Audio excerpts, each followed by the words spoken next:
All right, number 27. In the xy plane, the graph of the polynomial function f crosses the x-axis at exactly 2 points, a comma 0 and b comma 0, where a and b are both positive, which I'll find you could define f. Okay, so they give us the x-intercept pretty much. Okay, so we know x-intercept graphically, that's where the parabola crosses, or this polynomial, right, crosses the x-axis. So we don't know what a and b are, but we know they have to be positive number. Okay, so it'd be something like this. Right, they are both positive. So we don't know anything else about the graph. It could be, a parabola opening upward, could be opening downward, doesn't really matter. Okay, for this question. So we just want to know which one could define the graph of f. So again, the key here will be the 2x-intercept.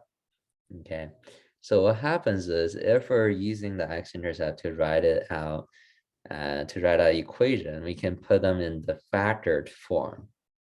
Okay, so the factored form are these forms, right? If you look at the answer choices, these are the one with the parentheses.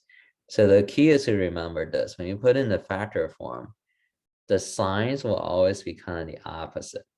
All right, so if a and b are positive numbers, when you put it as a factor, we had to do x minus a and x minus b.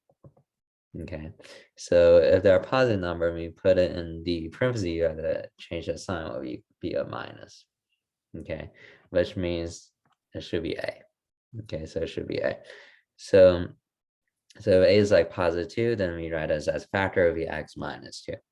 Okay, so the sign is always opposite. And we write it as a factor.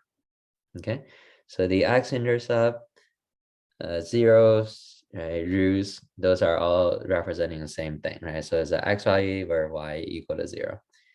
But then put it in the factor form, the sign had to be opposite. Okay, so it's a positive, we make a minus. It's a negative, we make a plus. Okay, so that should be it for 27.